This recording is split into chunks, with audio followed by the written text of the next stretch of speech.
आइए बच्चों, आज आपको एक ईमानदार लड़के अहमद की कहानी सुनाते हैं। एक दफा का जिक्र है कि एक गांव में एक गरीब मगर दयानतदार लड़का अहमद रहता था। अहमद के वालिदैन ने उसे हमेशा सच बोलने की नसीहत की थी और वो अपने वालिदैन की बातों पर अमल भी करता था। गांव में हर कोई उसकी ईमानदारी और सच्चाई की तारीफ करता था। एक दिन अहमद अपने दोस्तों के साथ खेल रहा था कि अचानक उसका गेंद गुम हो गया। वो और इसके दोस्तों ने बहुत कोशिश की मगर गेंद नहीं मिला। सब दोस्त उदास होकर अपने अपने घरों को चले गए। अहमद भी परेशान था मगर उसने फैसला किया कि वो अगले दिन गेंद की दोबारा तलाश करेगा। अगली सुबह जब अहमद मैदान में गया तो उसने देखा कि वहां एक बड़ा बटवा पड़ा हुआ है। जब उसने बटवा उठाकर देखा तो इसमें बहुत ज्यादा पैसे और सोने के जेवरात थे।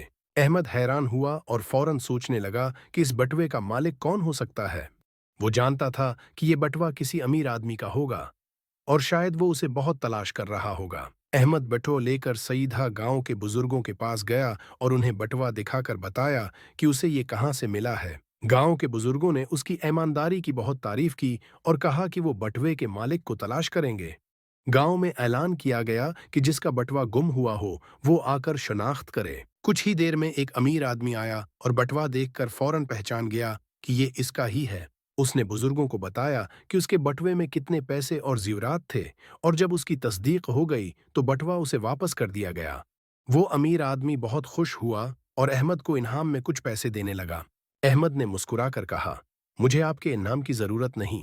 मैंने जो किया वो सिर्फ अपने वालिदीन की नसीहत पर अमल करते हुए क्या है। ये सुनकर अमीर आदमी बहुत मुतासिर हुआ और कहा, बेटा, तुम्हारी सच्चाई और दियानतदारी ही तुम्हें कामयाब बनाएगी। लेकिन मैं फिर भी तुम्हें एक छोटा सा तहफा देना चाहता हूँ ताकि तुम्हारी ईमानदारी की हौसला अफजाई हो। अहमद ने इनाम कबूल किया और शुक्रिया अदा किया। इस दिन के बाद गांव के सब लोग अहमद की मिसाल देते थे और उसकी दयानतदारी की तारीफ करते थे। अहमद ने सच्चाई के उसूल को अपनी जिंदगी का हिस्सा बनाया और हमेशा दयानतदारी से काम किया।